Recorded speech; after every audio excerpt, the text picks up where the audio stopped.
तो आज हम बात करने वाले हैं विविधता और भेदभाव के बारे में। चलिए एक सवाल से शुरू करते हैं।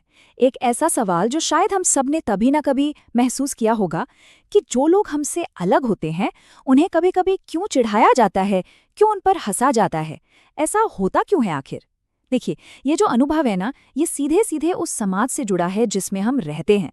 तो इस बात की तह तक जाने के लिए सबसे पहले इंसानी विविधता मतलब ह्यूमन डाइवर्सिटी को समझना होगा, वो भी बड़े पैमाने पर।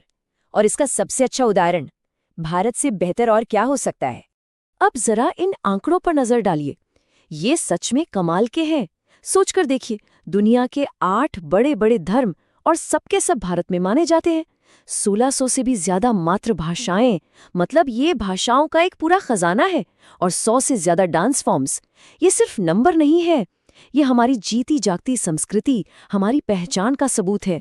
लेकिन इतनी विविधता होने के बावजूद इसका हमेशा जश्न नहीं मनाया जाता है ना। कई बार ऐसा होता है कि जो लोग हमसे अलग दिखते हैं या जिनकी भाषा अलग है या जो अलग तरह से सोचते हैं, हम उन्हें थोड़ा अजीब समझने लगते हैं और बस यहीं से नेगेटिव सोच की शुरुआत हो जाती है। तो चलिए अब 2 बहुत जरूरी शब्दों को समझते हैं जो इसी नेगेटिव सोच से निकलते हैं। एक है पूर्वाग्रह और दूसरा है रूढ़िवादिता। तो पूर्वाग्रह, इसका सीधा सा मतलब है किसी के बारे में पहले से ही बिना जाने एक नेगेटिव राय बना लेना, उन्हें कम समझना। जैसे मान लीजिए ये सोच लेना कि जो अच्छी इंग्लिश नहीं बोल सकता वो शायद होशियार नहीं है, या ये मान लेना कि अरे उस शहर के लोग तो ऐसे ही होते हैं। ये एक तरह की बायस्ड ओपिनियन है। अब इन दोनों में फर्क क्या है, इसे समझना बहुत जरूरी है।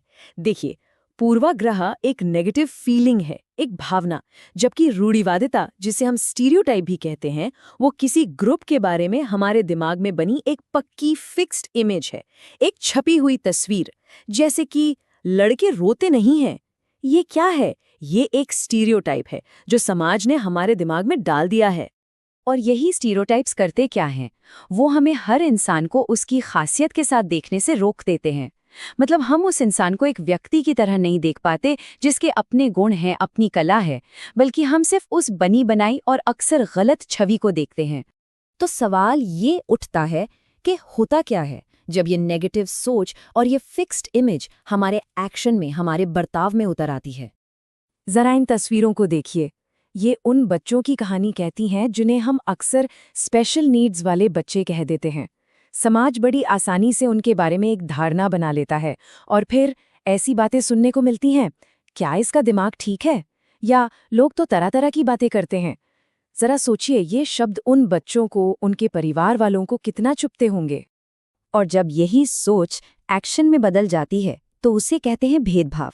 मतलब जब इन पूर्वाग्रहों और स्टीरियोटाइप्स के आधार पर किसी के साथ सच में बुरा बर्ताव किया जाता है, जैसे किसी को नौकरी न देना, किसी को अपने पड़ोस में घर किराए पर न देना, या किसी को कुएं से पानी लेने से रोक देना, यही भेदभाव है।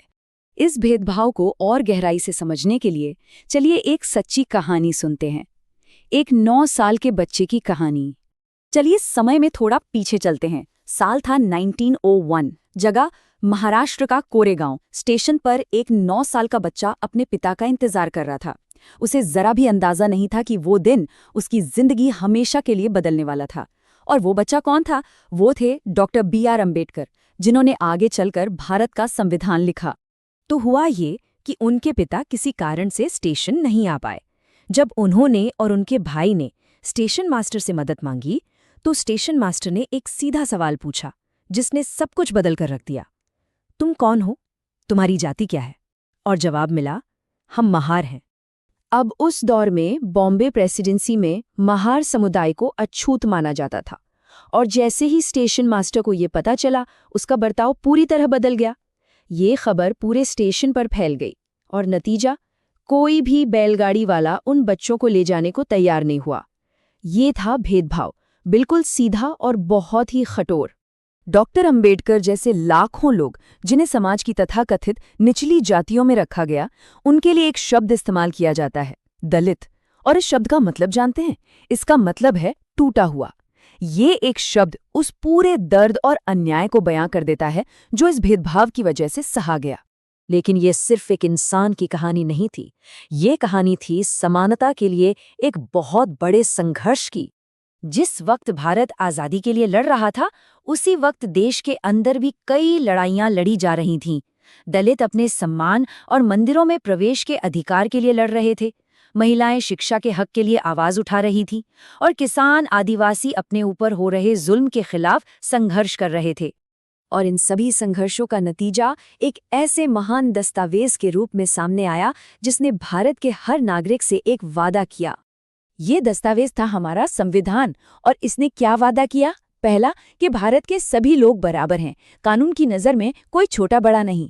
दूसरा, छुआछूत यानी अनटचेबिलिटी अब एक कानूनी जुर्म है। तीसरा, सरकारी नौकरियां सबके लिए हैं, कोई भेदभाव नहीं होगा। और चौथा, कि भारत एक सेक्युलर देश होगा जहां हर धर्म का बराबर सम्मान होगा। और ये तस्वीर, ये उसी सपने को, उसी आदर्श को दिखाती है जिसके लिए हमारा संविधान बना है, एकता, बराबरी और सम्मान का सपना। तो देखिए, संविधान ने तो अपना वादा कर दिया, कानून बना दिए, लेकिन सबसे बड़ा सवाल तो ये है कि इस वादे को हकीकत में कौन बदलेगा?